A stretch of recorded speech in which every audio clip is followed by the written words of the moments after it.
Hi folks, welcome to the Tech Ranger channel. This is Joe of the tech team J&J. I want to mention right off the bat that this is J&J, or Joe and Joey. I want to say that up front so you don't confuse us with JJ, as in JJ Guerrero of Asus.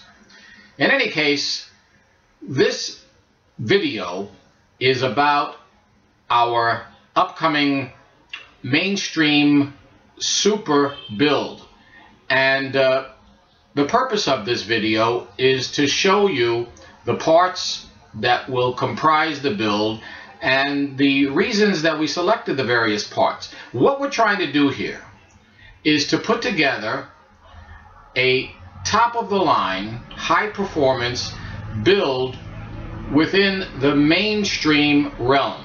This is going to be a mainstream / HTPC. We're not trying to compete with workstations. We're certainly not trying to compete with gamers. But within the realm of mainstream, we intend to put together a high-performance system. And we've selected what we consider to be a great set of parts. And in this video, we're going to go over each one of them, show you what's good about them and why we chose them.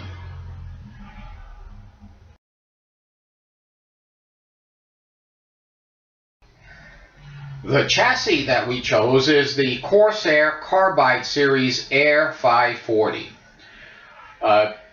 Joey and I were in a electronics store where we bought some of the components of our build, and this is something that both of us agreed on without any debate. The aesthetics of this chassis appealed to both of us instantly.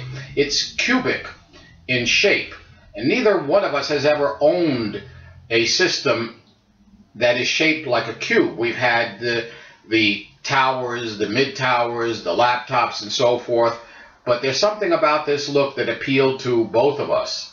And aside from this, the aesthetics, and I have to include in the aesthetics also the clear panel on one side that lets you see inside the system, and we're going to put together a system that we believe will be aesthetically pleasing in terms of the inside of that box. Now, aside from the aesthetics, it's just such a well laid out and put together piece of equipment. It came with 3 140mm 3-pin fans, 2 in the front and 1 on the rear. We are not going to use those 3. We're taking them out and replacing them with 5 Bitfenix Spectre LED PWM fans. These are 140mm parts, and 3 of them are red LEDs and 2 are blue. And we will be configuring them 2 on the top for intake, 2 on the front for intake, and 1 in the rear for exhaust. Now this unit, this chassis has dust filters, removable dust filters on the top, on the front, on the bottom. It has such versatility in terms of how you want to put together your cooling solution.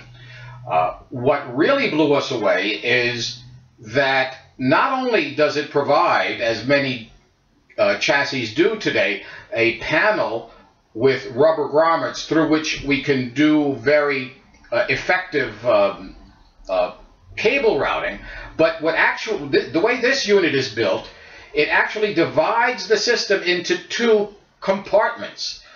One compartment will contain the PSU, the optical drive, and the SSD.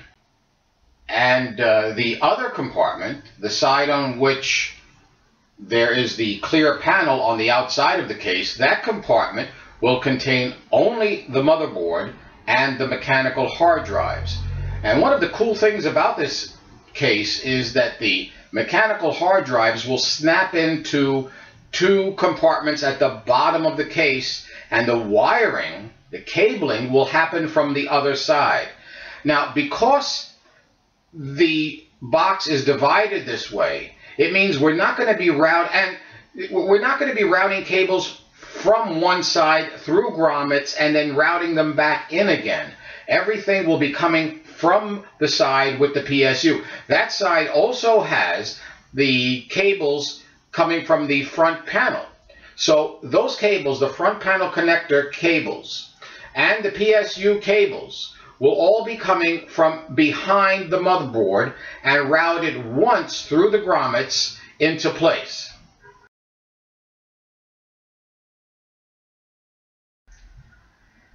This is the heart of our system, the motherboard. We chose the Asus Z97-Pro. Why? Well, this video is being recorded in early June 2014. Intel released the Z97 chipset at the beginning of May, roughly a month ago. And what is exciting about this motherboard is that in terms of CPU, it is forward compatible. That's right, it's forward compatible.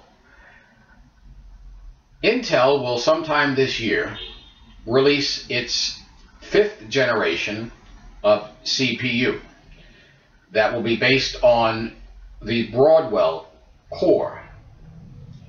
This motherboard will accept that 5th generation CPU. So if and when we decide to upgrade the processor, we will not have to get a new motherboard. So that's quite a nice thing. Aesthetically, it's a very, very well designed, it's basically a black tone motherboard.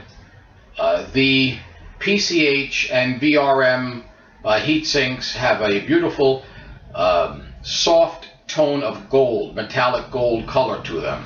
Overall, the aesthetics to us is quite pleasing. This motherboard, now remember, I said at the beginning that our objective is to put together a high performance build within the mainstream realm. And this motherboard unquestionably will help accomplish that. In the mainstream line, there's only one motherboard that Asus carries that is higher end to this one, and that's the Z97 Deluxe. In our judgment, the few bells and whistles, the additional few bells and whistles that the Deluxe would offer us for the significant increase in cost is not worth it. And this is power packed, it has tons of features, and we went with the Z97 Pro. Some of the things that this board offers are, for example, well, USB ports. USB ports, it has, on the back, it has 6 built-in ports. 2 of them are USB 2 and 4 are USB 3. In addition to those 6 ports, it also has 8 headers on the motherboard itself. Half of them are 2 and half of them are 3. So we're getting a total of 14 connections. That's really, really good. It has 3 video ports. It has a VGA, 4 video ports. It has a VGA, it has a DVI, it has an HDMI, and a display port. Now, this motherboard will accept, this motherboard is built with the LGA 1150 CPU socket, which is for 4th generation and new 4th generation CPUs. It supports 4 DIMMs of up to 32 gigabytes of DDR3 with a maximum frequency of 3200 overclocked. On expansion slots, it has this motherboard has a total of 7 PCI Express slots 2 of them are by 16. Now, the Z97-Pro supports multi-GPU. It supports NVIDIA's quad-GPU SLI technology, and it also supports AMD's 3-way quad-GPU Crossfire technology, or Crossfire X technology. The Intel Z97 Express chipset supports RAID 0, 1, 5, and 10. And that's great for us because we're planning to configure our 2 mechanical hard drives in RAID 1. Also, this board has a SATA Express port. Now, SATA Express is new technology. There are no devices on the market yet to take advantage of that port. But in the meantime, it's available to us to be used as 2 SATA 3 ports. In addition to that, hooked into the PCH are 4 SATA 3 ports. There's also an add-in controller from AS Media with 2 additional SATA 3 ports that can be used for data drives only. There's also 1 M.2 socket that's available for use and is hooked into the PCI Express bus. On video, we are not planning to get a discrete graphics card. We're going to give this motherboard a shot. The iGPU, the Intel iGPU, supports video up to 4K, so we have high hopes for it. In addition, on board we have the Realtek ALC 1150 8-channel high-definition audio codec featuring Crystal Sound 2. So hopefully we're covered on video and sound. Incorporated into this board is gigabit Ethernet and Wi-Fi, including Wi-Fi AC and Bluetooth version 4. The chipset also supports Asus's USB 3.0 boost, and that provides for a boost of up to 1.7 times the normal bandwidth on USB 3. I'd now like to talk about some of the special features that this Asus motherboard comes with. It does come with a DVD containing a suite of really great utilities called the AI Suite 3. That provides a lot of access to functionality devoted to optimization of the system and, of course, overclocking. The functionality contained on the motherboard can be accessed in a few ways. As I said, just about all of it through the AI Suite 3, also through the UEFI, and there is even some physical stuff on the motherboard itself. There are switches, and there is a switch for XMP, Extreme Memory Profile, that can be accessed through a physical switch on the motherboard. There are 2 other switches as well, the EPU enabling switch and the TPU enabling switch. And I'm going to talk about EPU and TPU in a moment. There are also LEDs on the board to indicate when any of these switches are enabled. The Z97-Pro provides a system which is called 5-way optimization by Dual Intelligent Processors 5. Now that's what that's all about. What that's all about is a way to get the system to overclock and to function efficiently and effectively. It deals with fan control. It deals with overclocking of the CPU and RAM. It also deals with energy efficiency. So there's a lot of functionality and a lot of granularity available to the user if the user chooses to engage in manual control of a lot of this stuff. There's also auto-tuning features of this where you just let the system do its work. Let it optimize your system for you. Now, as I said, it's called 5-way optimization by Dual Intelligent Processors 5. There are two processors on the motherboard. One is called the TPU, which is the turbo processing unit, and the other is the EPU, or energy processing unit. And these are integral physical elements that enable a lot of this functionality to occur. The turbo processing unit has to do with assigning base clock speeds, multipliers, frequency regarding the CPU. The EPU is used to intelligently moderate power usage during during the time that the system is operating. Now, as I said, it's called 5-way optimization. So let me get a little bit into these 5 ways, or these 5 things that optimize the performance of the system.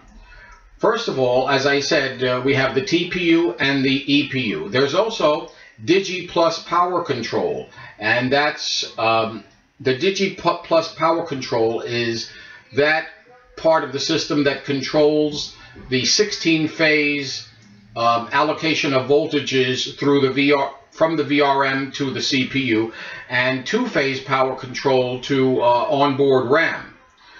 We also have Fan Expert 3, and that's functionality that controls not only PWM or 4-pin fans, but also 3-pin fans.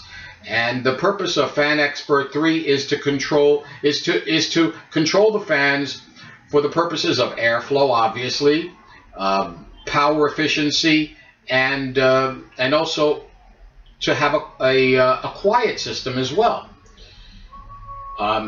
Also, the 5th member of this group of 5-way optimization is something called Turbo App. And Turbo App is a very interesting tool. Turbo App allows you to create specific performance profiles on a per application basis. So if you have any heavy lifting that you want to do, such as gaming, I guess that's about it's one of the heaviest type of lifting you can do in computing.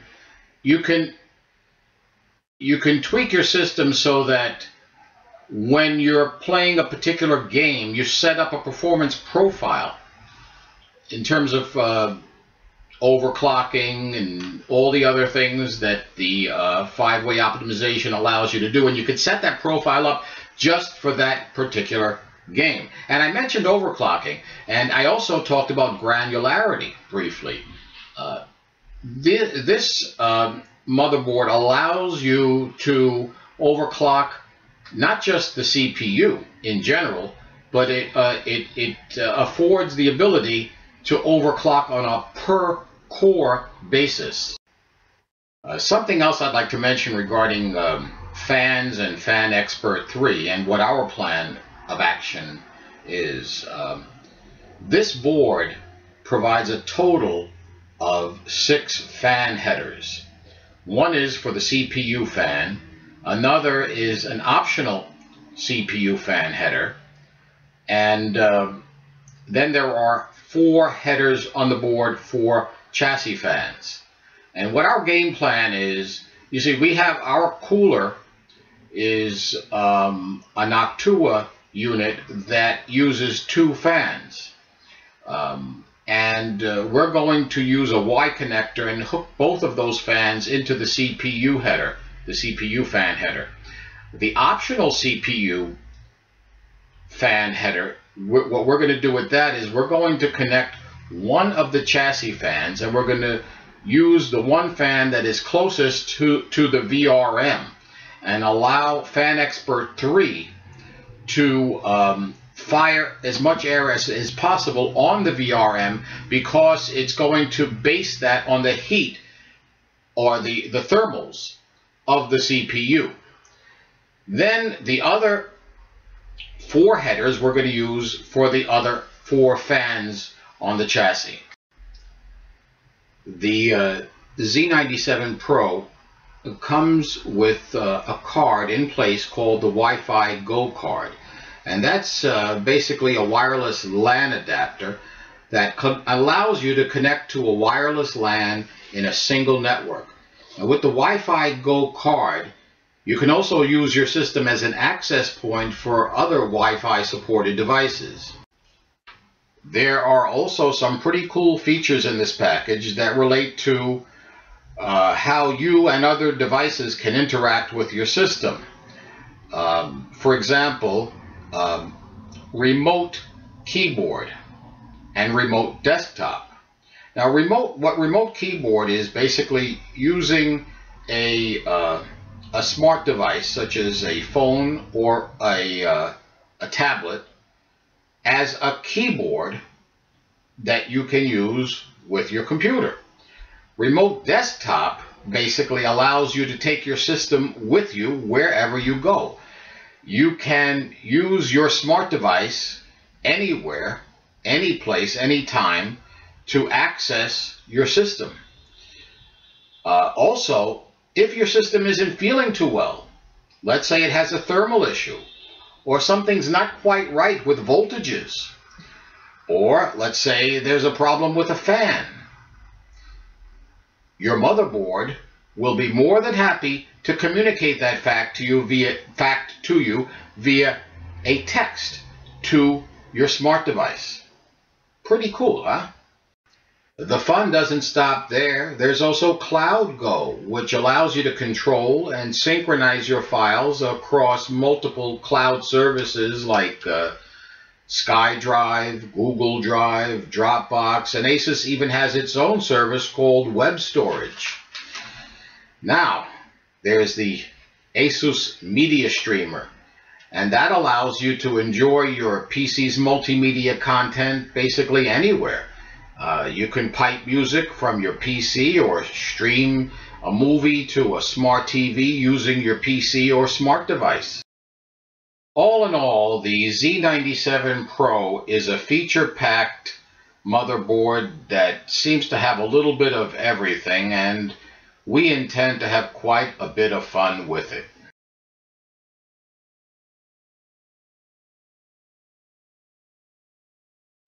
And now for the CPU.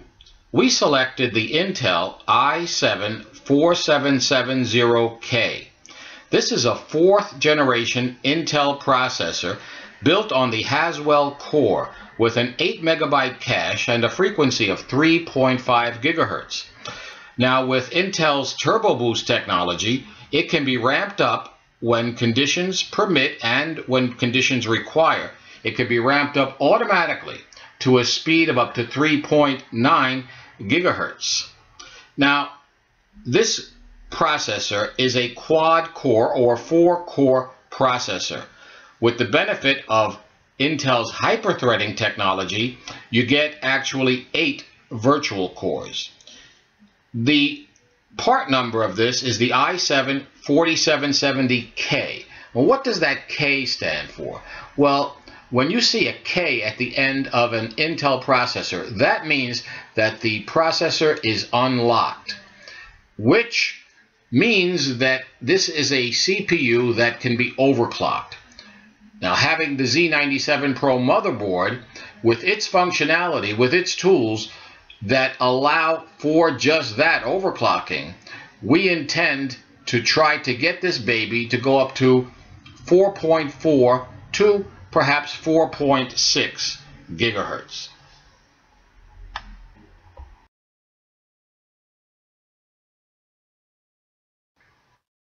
I'd like to talk now about our storage strategy and the parts we've selected to implement that strategy. As you can see, we've purchased 2 Toshiba 2 TB 7200 RPM mechanical hard drives. Our plan is to configure them into a RAID 1 array and to use that array for data only. Our plan is to put the OS and all programs on the Samsung 840 EVO 250 GB SSD. Now, why did we choose that particular unit? The answer to that question lies in part in knowing something about Samsung. You see, Samsung, it turns out, manufactures their own NAND flash. They also make their own controllers. So when you buy a Samsung SSD, you're actually getting all Samsung. You know, the NAND on SSDs comes in different types. There's something called SLC, and there's also MLC. SLC is single level cell, MLC multi-level cell. SLC NAND flash is of a type where only one bit is stored on each cell. MLC, or multi-level cell, stores 2 bits on each cell. What's the difference? Well, you know, every time you write to a cell of NAND flash, you are to some little degree permanently damaging it. And as a consequence, there's only so many times you can write to a cell. And eventually the NAND flash dies, or the SSD dies. That's not something, from what I understand, that we need to be particularly concerned about, because for the most part, all of the SSDs on the market are going to last many, many years. But since SLC cells only are responsible for 1 bit at a time, they do have a longer lifespan, significantly longer lifespan than MLC cells. They also take up more space, are more expensive, but have much faster write speeds. Now, I said more expensive. Therefore, they're mainly used in enterprise machines, servers, and so forth. Most SSDs on the market today use MLC NAND flash. MLC has a shorter life expectancy, is slower than SLC, it takes up less space, and it has slower write speeds than SLC. The 840, Samsung has in its line the 840 Pro. Now, the 840 Pro uses MLC NAND. It's more expensive than the 840 EVO. It's more expensive, and it has faster write speeds than the 840, just the 840. There's an 840 Pro and there's also an 840. The 840 uses a type of NAND which Samsung themselves pioneered, called TLC, and as the name implies, TLC stores 3 bits on any given NAND cell. So the 840 Pro with MLC is more expensive, significantly more expensive than the 840. It has a longer life expectancy than the 840. It's faster and it's more expensive. So the purpose of the 840 was to bring down the cost. But by bringing down the cost, there was a price to pay, particularly in write speeds. The write speeds were dramatically cut in the 840. What did Samsung do about it? They came out with the 840 EVO. The 840 EVO, like its cousin, the 840, uses TLC. But the 840 EVO also utilizes technologies that counteract that dramatic dip in write speeds. And what are these technologies?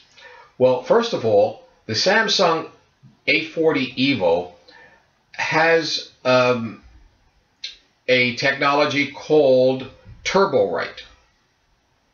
And what Turbo Write does is it takes a piece of the NAND and uses it as a write buffer and treats that piece of NAND, although it's TLC, it treats it as if it were SLC. and that gives you quite a boost in write speeds. In addition to that, this unit, by virtue of the accompanying software called Magician software, has a tool called Rapid Mode. And what Rapid Mode does is it takes up to 1 GB of system RAM and uses it to, sort of like a RAM drive, it uses it as a cache for the SSD.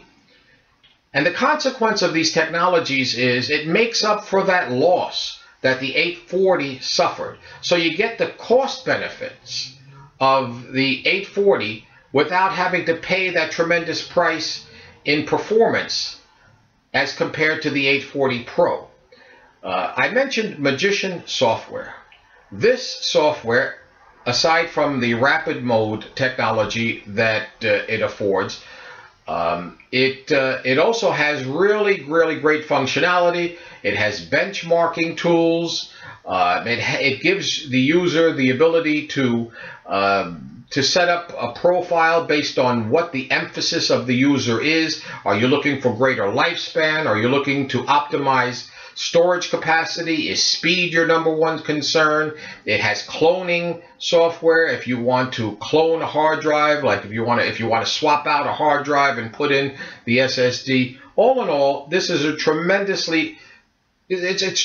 package, and if I were to describe its greatest characteristic that makes it stand out, is its value. Bang for the buck.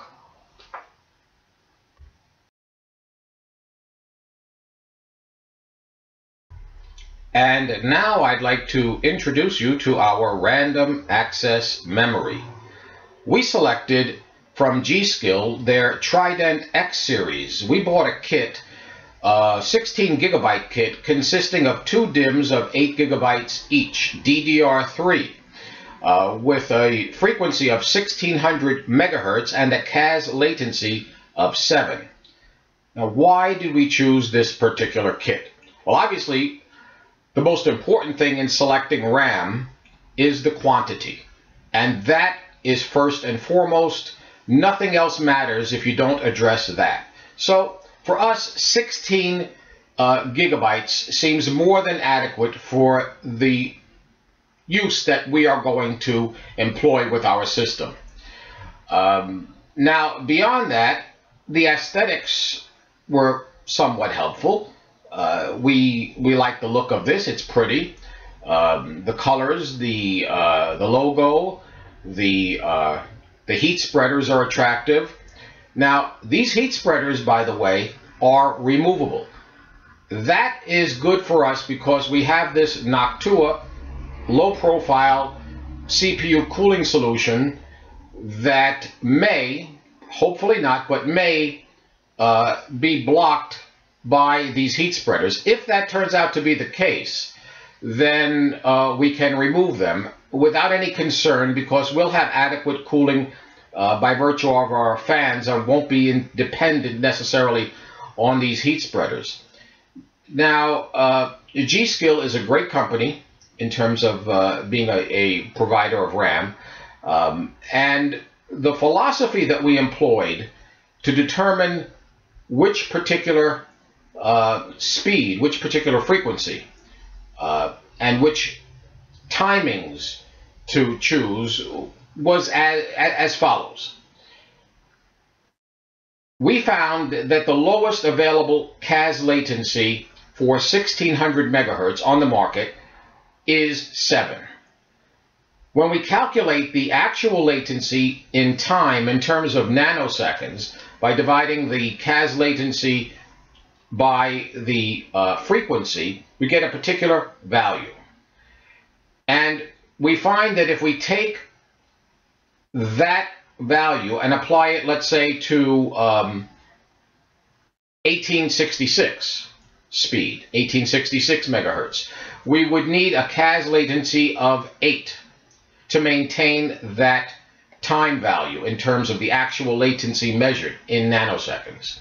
If we go to a frequency of 2133 megahertz, we would have to keep the CAS latency at 9. If we go to 2400, we have to keep it at 10. So we determined that we're not going to sacrifice on that ratio. And what we will do is dial up from 1607 to 1866.8, etc., until we reach the sweet spot, which is based on price point. How much are we willing to spend?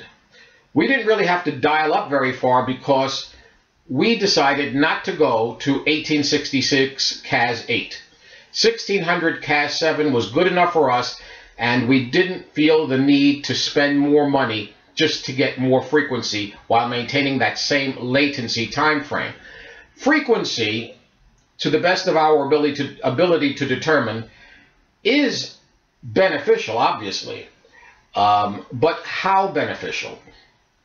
It depends on the use to which you're putting your computer, and the degree to which frequency is beneficial as measured by various benchmarks is going to vary from benchmark to benchmark.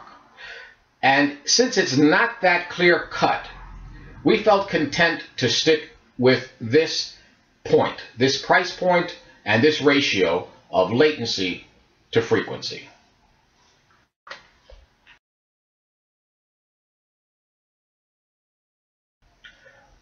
In this box is our CPU cooling solution.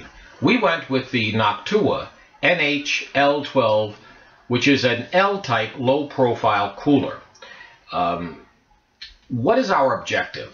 And our objective pretty much dictates the selection of the cooling solution. Our objective is to overclock our CPU, and that overclock I would characterize as moderately aggressive. We could probably overclock more with a more aggressive air cooling solution, and maybe even go over the top using a water cooling solution. But for the numbers that we're looking at, we felt that this type of low profile cooler is pretty much what we need. Noctua also provides a tower-based solution that we decided we neither need nor want. It comes with two fans, a 120 millimeter fan on top and a 92 millimeter fan on the bottom, and they are configured in a push-pull setup. The unit also provides its own Y connector that we intend to use. As I said earlier, we're going to plug both these fans through the Y connector into the CPU fan header on the motherboard, and use the CPU optional fan header to connect one of the chassis fans that will fire air on the area containing the VRM. Noctua also provides its own thermal compound, and we're not going to use another thermal compound, one of the popular ones. We're going to go with their own because we trust that Noctua knows best as to what is metallurgically consistent with its own design.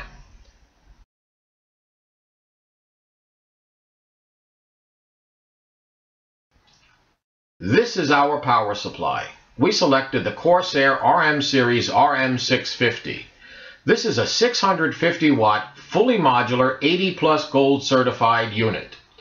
I said fully modular. What that means is that this power supply comes with no pre-attached cables. We get to decide where every cable gets plugged in, and that allows us to control cable management. I also talked about the fact that it has a rating of 80 plus gold. That's an energy efficiency rating or power efficiency rating that is an industry standard. These ratings range from 80 plus through 80 plus bronze, silver, gold, platinum, and up to titanium. Now, we used 3 online PSU calculators to determine what power capacity we need to run our system, including the one offered by Asus, and all 3 indicated somewhere between 300 to 350 watts. So 650 is more than adequate for us, and it leaves us a lot of room for growth.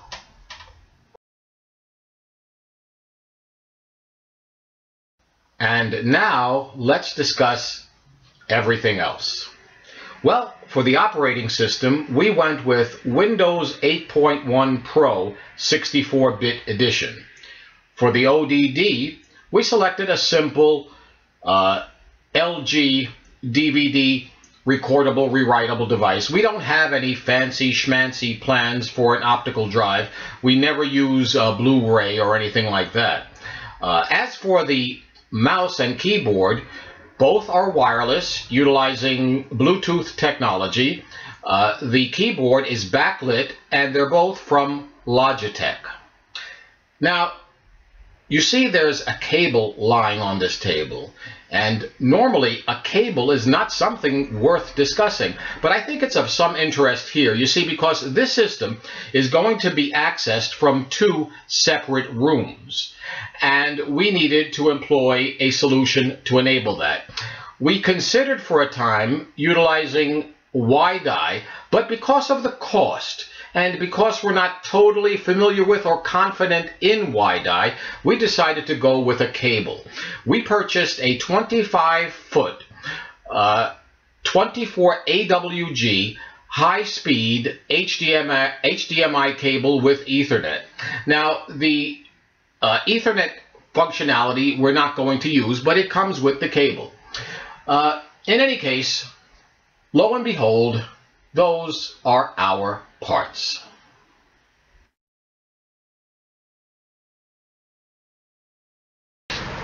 Okay, folks, so here is the finished product. I'd like to discuss some of the issues and changes we encountered along the way. First of all, the Intel SATA controller on the motherboard can be placed obviously entirely in RAID mode or entirely in AHCI mode. We made a decision that since we have our 2 hard drives in a RAID configuration, but the SSD is not involved in any kind of a RAID configuration, it didn't make sense to take that SSD, the Samsung 840 EVO, into RAID mode, which would limit some of its functionality. In order to let it fully bloom, what we did is bought a Vantech 6-port RAID controller, which includes 4 internal SATA 6 gigabit ports and 2 external eSATA ports. This way we have the 2 hard drives plugged into that RAID controller running a RAID 1 mirror, and the SSD is happily running on its own in AHCI mode.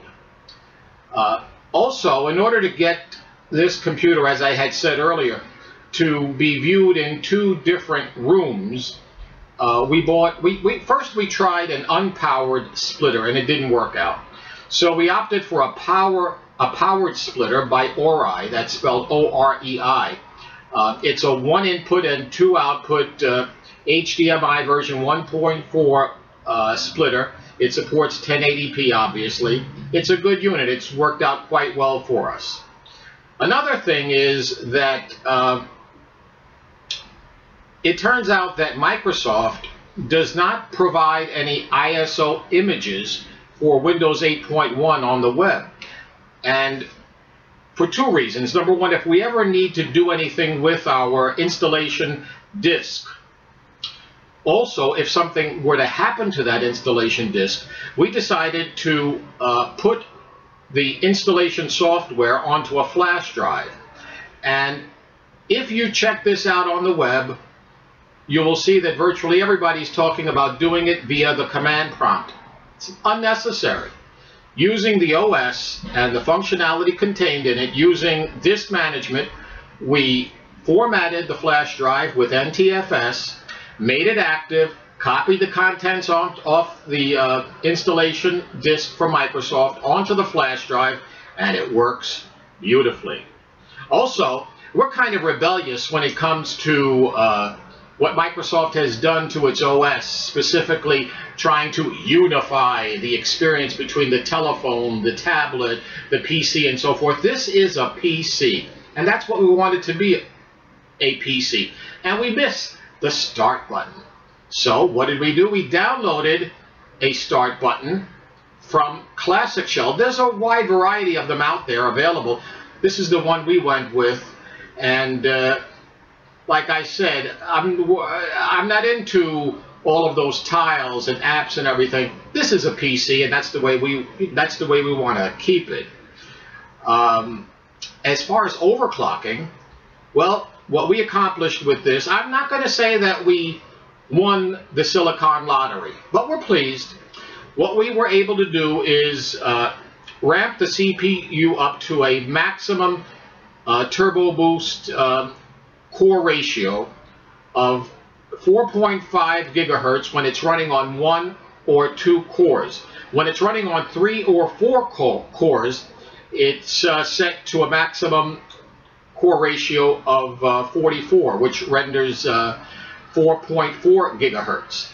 It cost us 1.35 volts to accomplish this, but we did get it done. And we stress tested it using Intel's Extreme tuning utility. I know there's different schools of thought out there. Some say it has to pass this stress test for 12 hours or 48 hours or that one. I happen to feel that it doesn't have to necessarily be tortured by the most stressful one out there for the longest period of time, especially if you know, these synthetic tests are so dramatically different from what the CPU is going to encounter on a daily basis anyway.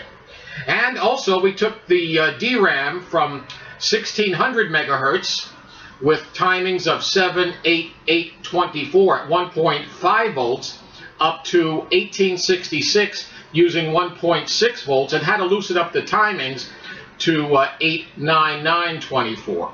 But that's the story with our PC. We have enjoyed planning it, building it, presenting it to you, and we hope to get back to you with more enjoyable videos. And we'll leave you with this message from J&J, the tech team. Remember, the PC is a creation of man, and man is a creation of God.